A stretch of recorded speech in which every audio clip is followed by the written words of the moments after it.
Eu sou filha, né, de Santa Rosa de Lima. Eu nasci num povoado chamado Canabrava. Eu sou filha de seu Apolinário, que é agricultor, analfabeto e de uma dona de casa. É meu grande amor, né? Eu digo, só estou viva, né, por causa do amor, do acolhimento, do cuidado, da proteção que eu sempre recebi de minha mãe desde quando eu era pequena, que já não correspondia à expectativa de gênero, né, que as pessoas têm, né, quando designa uma pessoa no gênero masculino ou feminino, já cria expectativa.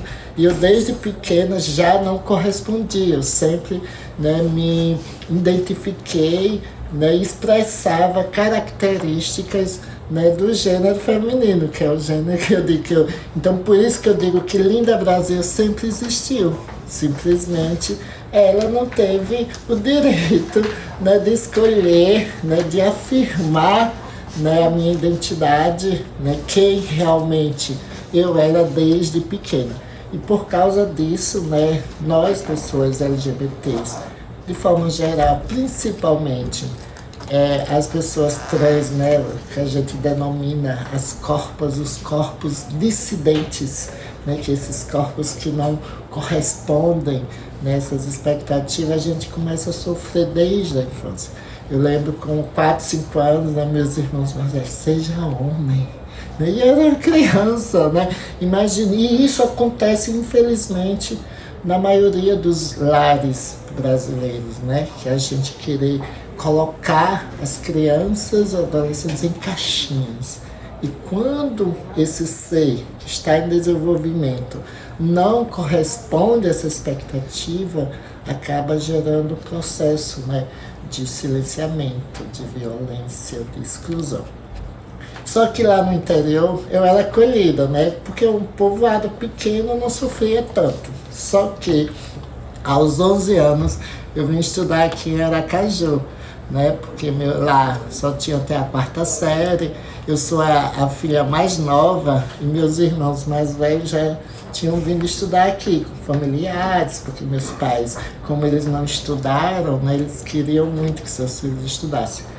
E só que eu só fui perceber a violência mesmo, aquela cruel mesmo, perversa, aqui na escola, né? Eu vim estudar no colégio, na Escola Estadual do 1º e 2º grau, Presidente Castelo Branco, que é no bairro Industrial, que hoje, felizmente, o nome dessa escola, a Escola Estadual Professor Paulo Freire, que é a minha maior referência na educação, né, que acolhe a diversidade, que, né, desperta o senso crítico, né, de uma educação libertadora, transformadora. Aí, nesse espaço, né, nessa escola, que era o nome de um, né, presidente que foi da época da ditadura, que provocou torturas no Brasil, eu recebi várias formas de tortura, de violência, né, porque meu jeito de ser causava, né, um comportamento de ódio mesmo, né, infelizmente até hoje, sabe, Camila? Até hoje a gente percebe que pessoas, né, que não correspondem acabam sofrendo bullying. Eu não gosto de usar a palavra bullying porque você de uma certa ameniza, mas na verdade é preconceito, é violência mesmo, que a violência não é só a física, né, psicológica. E eu, além da violência psicológica, eu sofria violência física, chute na bunda, você tinha medo de voltar à escola, mas ao mesmo tempo medo de retornar ao interior, né, queria continuar.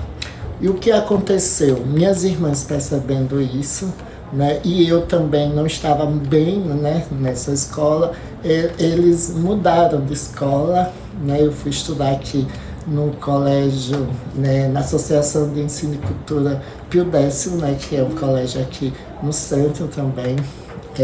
E só lá, não é que lá diminuiu, né, era melhor, só que eu deixei de ser Linda Brasil, deixei de ser aquela criança espontânea, né, que vivenciava, expressava quem eu realmente era. Aí ali eu deixei de sorrir, deixei de brincar com quem eu gostava, com as meninas do universo feminino, para poder me manter na escola, para poder não sofrer tanto. E aí eu acabei, né, terminando o meu ensino fundamental, que era o primeiro grau, depois o segundo, né, que é o médio, e fui trabalhar. Eu fiz o curso de técnica de contabilidade, só que eu fui trabalhar. Quando saí da escola, já fui trabalhar. Eu fiz estágio no Banco do Nordeste, depois eu fui trabalhar numa empresa, e lá eu não poderia ser o Linda Brasil. Foi que quando eu passei já um ponto com muito tempo, né, em algumas empresas, eu estava me sentindo muito mal, infeliz. Aí foi que eu digo, para eu poder ser eu mesma, né, eu vou ter de ter trabalho autônomo. Aí foi que eu fui fazer o curso de cabeleireira e maquiadora, porque só era me dada essa opção. Eu só tinha referência, né, de pessoas assim como eu, na área de beleza ou então na prostituição.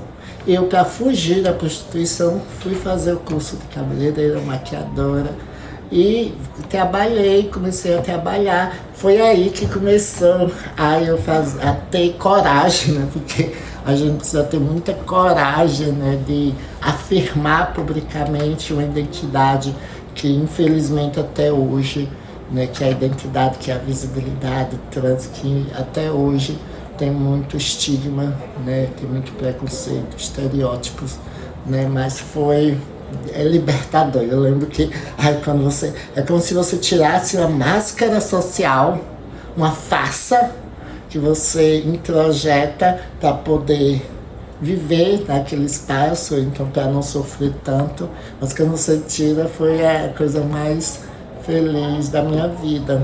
E só que eu achava que ia estar bem, né, trabalhando de cabeleireira, só que não, né? Quando eu comecei a fazer o processo de afirmação, eu comecei a sentir preconceito até nessa área, né, com os clientes, respeitando meu nome social, minha identidade de gênero. Foi aí que eu acabei sendo empurrada para a prostituição, como acontece com 90% das mulheres trans e travestis no Brasil, né? Aí eu fui morar na Itália por 5 anos, em 2003, voltei em 2008. Aí quando eu voltei, foi que tudo na minha vida começou, eu entrei na universidade. Aí foi que a minha consciência política de lutar, de me organizar coletivamente, despertou, né? Eu acho que era algo que já estava, só que por causa desse processo de exclusão, né, a gente acabou perdendo. E na universidade, né, quando eu entrei no curso de letras português e francês em 2013, foi um divisor de água na minha vida. Foi a partir daí que eu comecei a me envolver no movimento LGBT, trans, feminista, né? Feminista, né? Porque para mim a base da LGBTfobia, né, da transfobia, da homofobia, né, desses preconceitos ligados a gênero tem a ver com o machismo, com a misoginia, e foi a partir daí que tudo na minha vida começou a andar, né, e eu cheguei aqui, né, ser eleita primeiro vereadora e depois deputada estadual. Exato, assim, eu acho que a educação é fundamental, assim, sabe, para que a gente possa garantir a permanência dessas pessoas e que essas pessoas possam viver, né? O que eu fico muito triste, principalmente com algumas pessoas perversas que distorcem, dizendo, né, que a gente quer criar uma ideologia de gênero. Não, a gente quer que essas pessoas possam ser felizes, né, que elas possam estar bem consigo mesmo, que elas possam continuar estudando. Há uma evasão. Eu, né, tive essa estratégia, eu tive apoio da minha família, eu tive apoio de minha mãe, né? Eu tive apoio de minhas irmãs, mesmo que as figuras masculinas, né, não estivessem ali tanto, mas aos poucos eu fui desconstruindo também, porque esses estereótipos, esses estigmas, é cultural. Né, são culturais, na verdade, e por serem culturais, né, as famílias acabam reproduzindo uma perspectiva de proteger, né? Eu quero o bem. Mas o bem é você acolher as pessoas, cuidar, né? Proteger da forma que elas são e não da forma que né? Que as pessoas, que a família, a sociedade achem que é o melhor, né? Porque somente nós sabemos aquilo que é o melhor, que nos faz sentir bem, nos sentir feliz. É uma questão de respeito, né? E a escola é fundamental. Por isso que na Câmara um dos nossos primeiros projetos foi, né, um projeto que instituiu uma campanha de combate ao machismo e protagonismo, né, das mulheres, né, no longo da história. Por quê? Como eu disse, a base da LGBTfobia é o machismo, a misoginia, o ódio ao feminino. Como eu, Linda Brasil, que, entre aspas, para algumas pessoas, teve o privilégio de ser designada no gênero masculino, que para algumas pessoas, infelizmente, é um gênero superior, mais capaz, mais competente. Você nega essa sua condição, esse privilégio para querer ser uma mulher. Que ser humano é você, né? Eu digo você, as pessoas, as mulheres trans, que nega essa condição. Então, para muita gente, nós somos algo inferior. Infelizmente, também tem um discurso de ódio baseado no fundamentalismo religioso, né? Eu cresci ouvindo que eu era pecadora, que eu não era filha de Deus, que eu era errada, que tudo que acontecia comigo, a culpa era minha. Imagine você crescer, né, em um ambiente familiar que diz isso, às vezes nas escolas, amiguinhos, ou então não há debate sobre essas questões, né? Por isso que faz com que a gente exclua, né, da escola, né, da família, né? Tenho pessoas, amigas, que foram expulsas de casa aos 12, 13, 14 anos. Isso é muito cruel, né? Isso tem a ver com esse discurso de ódio, porque o que me salvou, porque eu sou cristã, né? Eu faço parte de uma escola espiritual cristã que se chama Sociedade Maria Cristo.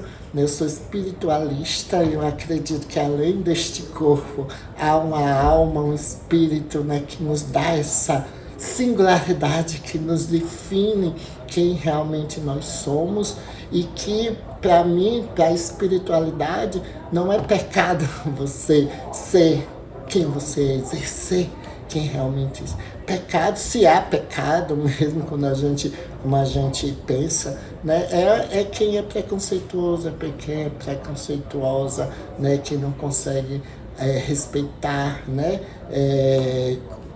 quem violenta as pessoas por serem diferentes. Então foi a partir, né, do conhecimento de uma espiritualidade, né, de um Deus que é amor incondicional, de um Jesus que foi contra todas as hipocrisias, né, todos os comportamentos que geravam sofrimentos às pessoas por não se adequarem àquilo que era imposto pela religião, pelo Estado, que era dominado pela religião, né, infelizmente, e hoje as religiões influenciam porque está impregnada, né? Não é a religião que é o problema. O problema é algumas pessoas que se utilizam do discurso moralista, dogmático, castrador, para querer impor, para querer dominar, para pensar no poder, né? Porque é muito mais fácil você dominar, controlar as pessoas que pensam numa caixinha, né? Tem que ser assim, né? Que fica um discurso, né, de que é errado, né? Para poder, de uma certa forma, persuadir essas pessoas para, às vezes, conseguir um dízimo, às vezes para conseguir um voto, quando as pessoas se envolvem. Então, são essas pessoas que se utilizam, que eu acho, eu como cristã, e eu sempre gosto de trazer, né, ressignificar essa visão, porque Jesus, para mim, foi um dos maiores libertários que já viveu, que veio justamente para ir de encontro a esse discurso moralista castrador. Então, foi essa minha consciência, né, esse apoio, né, da parte de minha mãe, de minhas irmãs, e conseguindo desconstruir também a visão que as figuras masculinas da minha casa tinham a respeito do que é ser um LGBT, foi que eu, né, consegui ter força, né, coragem também, né, para lutar pelos meus direitos, né, para me organizar coletivamente, né, nos movimentos sociais, e isso me contribuiu muito, muito para tudo, né, que a gente está conquistando, né, nos últimos anos, né, que tem a ver com a visibilidade trans. Quando eu entrei na universidade, né, a gente criou lá na universidade um evento que chama a Semana da Visibilidade Trans, que é um evento que desde 2015 vem trazendo tanto para a universidade, já que não havia esse discurso sobre identidade de gênero, orientação sexual, nem a diferença. Antigamente as pessoas confundiam tudo, né? Orientação sexual com identidade de gênero, e são duas coisas totalmente diferentes. A orientação sexual tem a ver com desejo, com prazer, com como eu demonstro meu prazer com o outro, como eu exerço o meu desejo, o meu prazer, e como eu quero me relacionar com o outro. Identidade de gênero tem a ver comigo, né? Como eu me sinto, né? Tem a ver de estar bem, estar feliz. Então as pessoas, até o próprio movimento LGBT, colocava tudo, parada gay, como se fosse tudo a mesma situação. Não é, né? Quando você consegue separar, né, identidade de gênero, que tem a ver com pessoas trans, e orientação sexual, as pessoas começam a compreender, porque eu sou uma pessoa trans e eu sou heterossexual, porque eu sou uma mulher que sempre se relacionou com o homem, infelizmente, né? Por isso que eu digo que não é uma opção, né? Se fosse uma opção, Deus me livre. Pelo menos eu queria ser bi, né? Que tem esse privilégio de poder se relacionar tanto, né, com pessoas do gênero masculino e feminino, ter, né, uma possibilidade de escolhas, para não ficar limitada ali a homens, e principalmente não é nada contra os homens, é porque é muito mais complicado. Eu mesma, minhas histórias com relacionamento com homens foram muito conturbadas. Aí sempre que eu termino, eu digo, Deus me livre querer mais. Mas daqui a pouco, olha, a semana gente seguinte, apaixonada. Então não é. Por isso que eu digo que as pessoas ainda veem que acham que é a gente querer. Se fosse querer, gente. E outra coisa que eu sempre gosto de dizer nas minhas falas, meus depoimentos, se eu tivesse esse poder de influenciar, seja na sexualidade, na identidade, eu jamais queria que ninguém passasse pelo que eu passei, pelo que minhas amigas passam. Então a gente quer que as pessoas que são possam ser acolhidas, protegidas, cuidadas, felizes, né? E as pessoas que não são, que possam respeitar. É sobre isso, entendeu? Que a gente quer.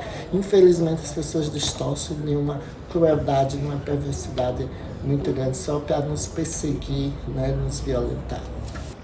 Bom, a minha conscientização, né, sobre a importância da gente entrar na política, né, foi quando eu entrei na universidade, né, no primeiro dia de aula, com 40 anos, depois de ter saído da prostituição, tal, eu faço o Enem, entro na universidade, achava que não ia ter tantos problemas em relação de aceitação, né, tanto do meu nome social e da minha identidade de gênero, só que eu me enganei, né, no primeiro dia de aula eu tive um problema, tanto com a instituição que se negou a usar meu nome social, tanto com o professor, que além de não aceitar colocar de lápis, que foi a sugestão que a universidade me deu, né, que cada período eu solicitasse às professoras que colocasse meu nome de lápis ao lado do nome do registro, porque na época eu não tinha retificado ainda o nome, eu só retifico em 2018, né, com a decisão do STF, né, de que nós pessoas trans pudessem, né, ir no cartório retificar o nosso nome e gênero. Aí só que esse professor, além de se negar, ele expôs publicamente o meu nome e para nós é uma violência. E a partir daí eu fiz uma denúncia, essa denúncia acabou gerando um processo administrativo e esse processo administrativo gerou uma portaria que regulamentou o uso do nome social da universidade. Aí foi a partir daí que eu comecei a me conscientizar a importância da gente ocupar espaços da sociedade que sempre nos foram negados e não aceitar, né, processos de violência, de exclusão, denunciar. Né? Aí foi aí que eu comecei a me organizar no movimento estudantil, no movimento feminista, no movimento trans, no movimento LGBT. E no movimento feminista, que é a base, né, da minha consciência política, vem do movimento feminista, né, principalmente das parlamentares do PSOL nacionalmente. Né? Na época a gente tinha Luciana Genro, que naquela época, de 2014, foi candidata a presidenta do Brasil pelo PSOL. E eu digo, isso que é política. Eu conheci algumas militantes do Brasil afora, como Marielle Franco, né, que foi eleita em 2016. E foram essas pessoas que me inspiraram, porque quando eu entrei na UFES, já que eu sou do interior aqui de Sergipe, eu dizia que Deus me livre me filiar a um partido e ser candidata, né, porque eu presenciava certas coisas que eu não concordava. Só que quando eu entrei na UFES, que eu vi essa mulherada, que eu conheci uma nova forma de fazer política, isso me estimulou, né? Foi aí que eu acabei, né, primeiro fundando a Amo Ser Trans, que é a Associação de Movimento Sergipano de Transsexuais, que realiza até hoje a Semana da Visibilidade Trans, que é um evento, né, lá na UFES, né, que é organizada pela ONG, mas envolve o Conselho Regional de Psicologia, a OAB, a Universidade Federal de Sergipe e outras instituições. E a partir daí eu fui convidada, né, com algumas militantes do PSOL aqui em Aracaju para participar, né, de uma reunião, e nessa reunião eu acabei me filiando. Aí em 2016 eu fui primeira vez candidata, não sendo eleita, mas me sentindo vitoriosa, porque eu tive um bom número de votos. Eu acho que eu fui a candidata do partido que mais foi bem votada aqui na história, né, de Sergipe. Aí isso, para mim, também não era a eleição, né? Para mim era colocar minhas propostas, era denunciar esse sistema político, né, coronelista, que sempre foi dominado por homens brancos, empresários, fazendeiros, coronéis da política que construíram, né, esse fazer político. Aí, mas eu estava tranquilo. Em 2018, eu fui candidata pela primeira vez a deputada estadual. Só que eu não fui eleita em 2018, mas eu me senti vitoriosa, porque eu tive voto em todos os 75 municípios. Eu disse, olha, a minha voz, as minhas propostas estão chegando em todos os municípios, né? Isso, eu me senti muito vitoriosa. Só que em 2020, né, na época da pandemia, a gente não sabia como ia ser o resultado. Eu estava muito otimista já em 2020, né, por causa do histórico, né, 2016, 2018.